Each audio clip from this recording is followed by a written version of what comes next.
First Person is produced in cooperation with the Far East Broadcasting Company, who rejoice in the stories of changed lives through the power of Jesus Christ. Learn more at FEBC.org. Criswell never tried to be somebody he wasn't. He always knew where he was going. He didn't get to an intersection wringing his hands, say, I wonder which way I'm going to turn. He was very strategic, and he knew why he was here. He was moved and motivated by that call of God.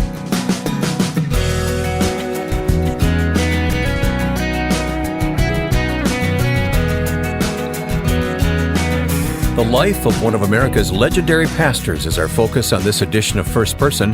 We're talking about Dr. W.A. Criswell of Dallas, Texas, and I'm Wayne Shepherd. Welcome to First Person. Dr. Criswell, who died in 2002, was the longtime pastor of one of the country's largest churches, First Baptist in Dallas. If you follow the news, the historic sanctuary portion of this church in downtown Dallas, built in the 1890s, tragically burned earlier this summer on July 19th. But amazingly, the very pulpit that Dr. Criswell preached from survived the conflagration. Dr. O.S. Hawkins also preached from that pulpit as the church's pastor for a time, and he's written a biography of his friend, Dr. Criswell. The biography tells an honest story of this pastor, his spiritual accomplishments, as well as his mistakes and regrets. Our conversation with O.S. Hawkins took place just a few days before this summer's fire, and in our online conversation, I asked him why we should remember Dr. Criswell. There are few people that truly can be called legends, especially in the evangelical world, and certainly Dr. Criswell was one. He was born in 1909. He died in 2002. He lived in every decade of the 20th century, rose to become literally a world figure in evangelical circles, wrote over 50 books, built the largest church in the world here at First Baptist Church in Dallas, had relationships with every prime minister of Israel from Ben Gurion on, and just had an influence that was remarkable. You know, the word influence, Wayne, comes from two words in Latin, in and flow. And it's a word picture of a mighty river that's flowing crystal clear and vibrant with a strong current. And into it flow these little tributaries and creeks and streams, and they're carried away in its flow. And Criswell was such a man that there were thousands of pastors through his books and through his life and through his ministry that were caught up in his flow. He brought to fundamental theology an air of respectability and credibility. He could quote Browning and all of the great Shakespeare, all the great poets, with the same manner in which he could quote the Apostle Paul. He was pretty erudite, wasn't he? He was very much so, although he came from very humble and poor beginnings. And, he's the kind of guy that if he had gone into business, he'd have built a Fortune 500 company. If he'd have gone into politics, he would have surely been a United States senator, probably president. Had he gone into law, he could have easily been a Supreme Court justice. But all he ever wanted to do and felt called to do from childhood was pastor a local New Testament church. And this he did, like, in my opinion, no others before him. Well, you knew him so well as a friend and a mentor, and as your predecessor at First Baptist in Dallas, where you pastored for a number of years. Was that easier or more difficult writing the biography because of that relationship? Well, I don't want this to sound self-serving, but we had a father-son relationship. I first met him when I was just surrendered to the ministry back in 1968. And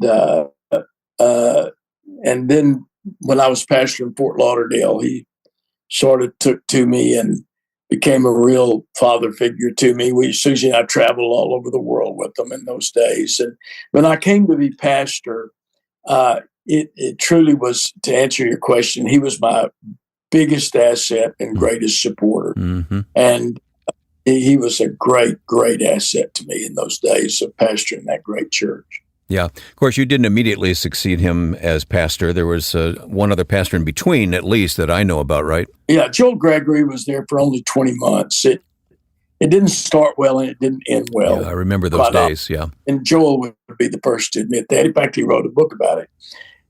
So there was that brief gap theory, as Criswell called it, before I got there. But so the biography, I've worked on it for years and years. It's very well researched, and he made me promise. I put him in a room back in 1994 with nothing but the two of us and a video camera, and for hours I videoed him, and he made me promise him that, or asked me to promise him that I would wait 20 years after his death to write this book, simply because of some of the things he said about some of the people in it, and not in particular his wife. He wanted to make sure everybody was dead.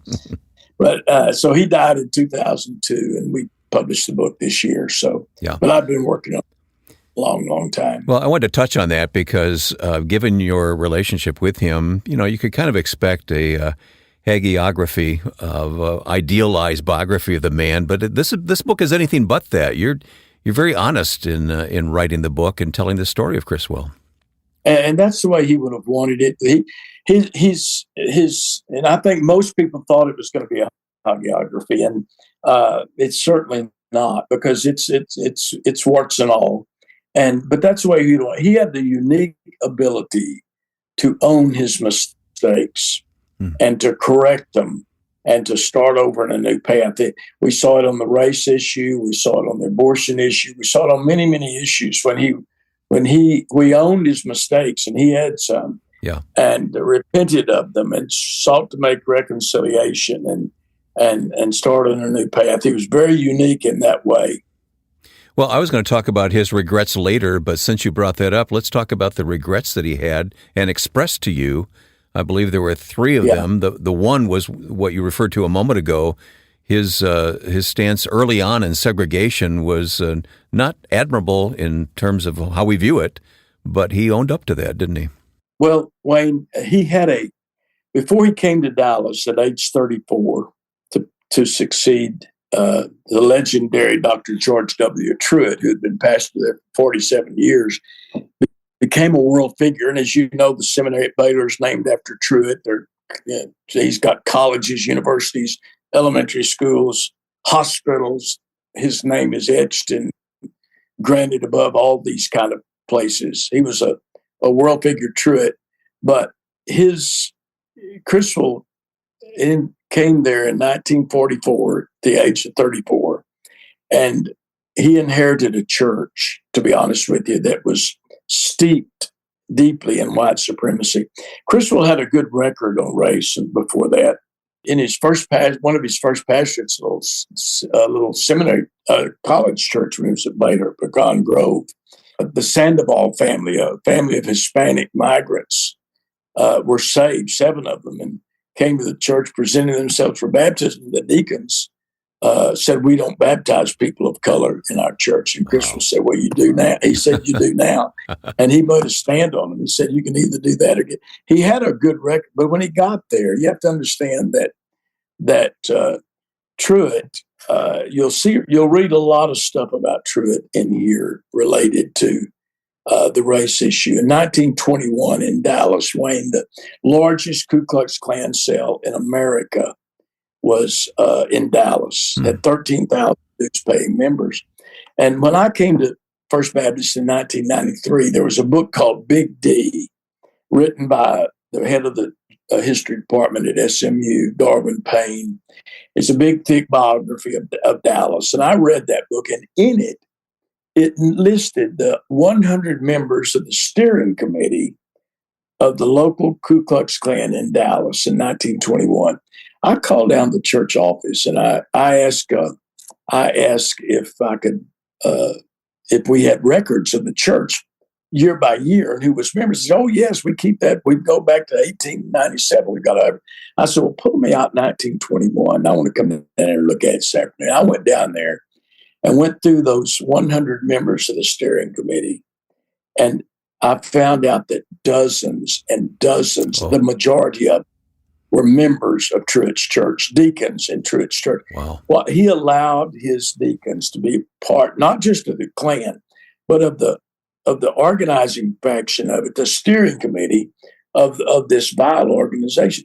Joel Gregory tells the story of how in 1930s Truett was preaching to a group of people in St. John's Missionary Baptist Church, 400 black pastors. And he said in that meeting, he said, "Oh, I love preaching, but this is Truett now.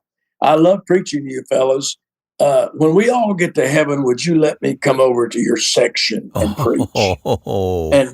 And Truett founded Baylor Hospital in 1903 with a big gift from one of his major men.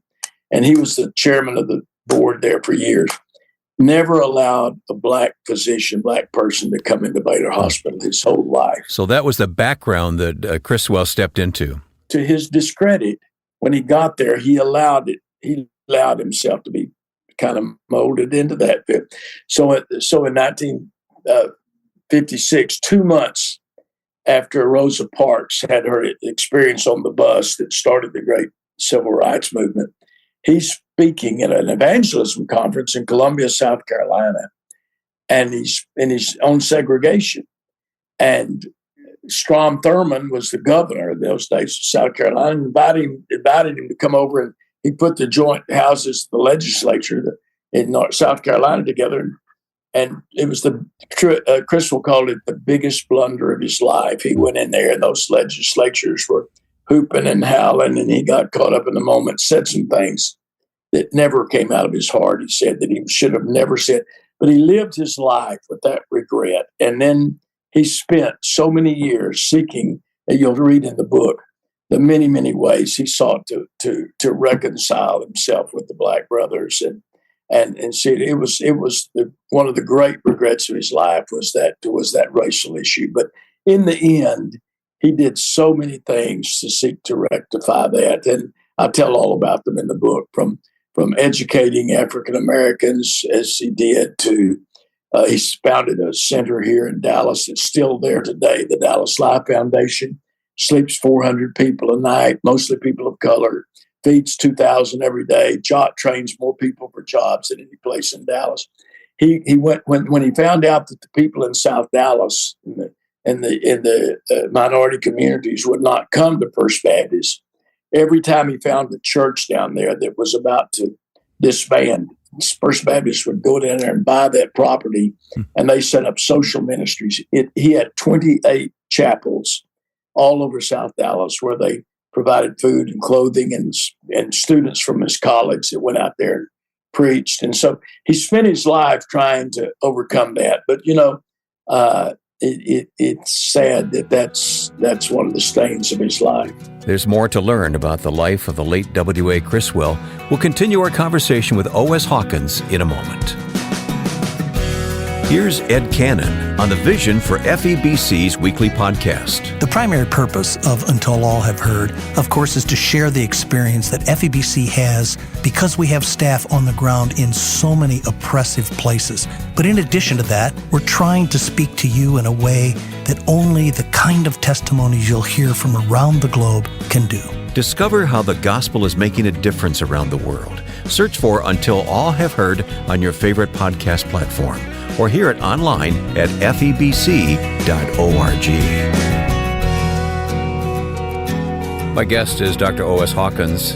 His latest book is Criswell, His Life and Times, a biography of W.A. Criswell, such an influential pastor in America who died, did you say 2002, O.S.? Yes, sir. 2002, he passed away.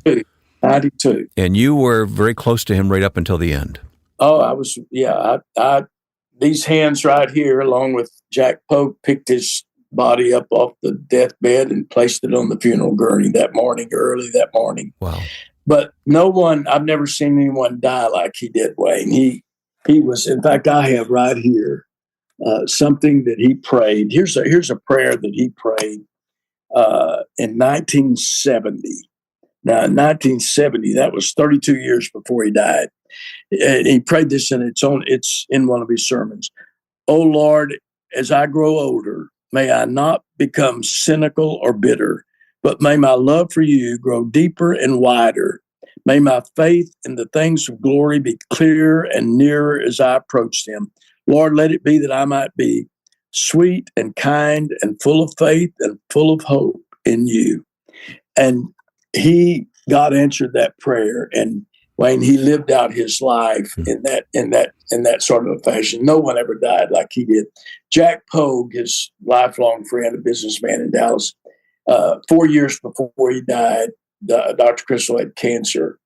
And Mrs. Criswell was up in her 80s. She couldn't care for him, and he didn't want to go to a retirement center. So Jack Pogue, who was the biggest real estate broker in Dallas, took him into his home, put a hospital bed in his den downstairs, and slept on the floor and the couch by him for 4 years and took care of him.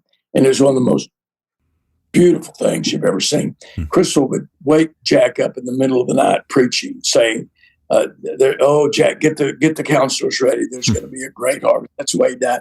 And the last words he ever spoke, he'd been in a sort of semi-induced coma for a couple, 3 days and not spoken. And so Jack and I were there in the home, and someone came to visit him. And when they walked in, he kind of rallied, and he opened his eyes and he said, "Oh, have you come for the revival?" Oh. And those were his last words that he spoke doing that. And, there was Dr. Criswell was an amazing man, tremendous intellect, PhD. He read Greek and Hebrew. Till his dying day, his Greek text and Hebrew text were on his desk. And yet he never lost the wonder of it, the work of it. He had a childlike wonder of God's creation and all of God's blessings. Well, we learned so much from this man's life. We also learned from these regrets that he expressed to you before he died. One of them seems to be a lesson that so many people talk about. We don't seem to grasp it while we're living, but at the end of life, we all say, wish we'd spent more time with our family. And he certainly had that regret, didn't he? He did, and he was very open about it. And in the end, he said, one of my biggest mistakes, he had 3 major regrets, and that was one of them, was that he put God first and his church second, his family 30s. And he that was a tremendous regret. But he had an unusual relationship with his wife, Betty. In many ways, she was his biggest asset, and in other ways, it was just very complicated. I tell all about it. Don't have time here, but it's all told in the book. But one of the things it did, it just drove him into the solitude of his study every morning. And he had a unique ability to just, as he would do like this, just wave it goodbye. When that root of bitterness or anger comes, just wave it goodbye to the devil. And he had an amazing ability to keep centered and keep focused on Christ. There's just so many funny stories in the Bible that took place. Yeah. And there's so many intriguing stories about the assassination of Kennedy and how he got wrapped up in that in 1963 was an interesting story. So there are a lot of stories here, Wayne, never have been told. It actually, I've been told by so many people, some that are reviewed, it says it reads like a novel that you don't want to put down. And they're just an amazing bunch of stories never been told about personalities that people would know about and things that happened along the way. Yeah.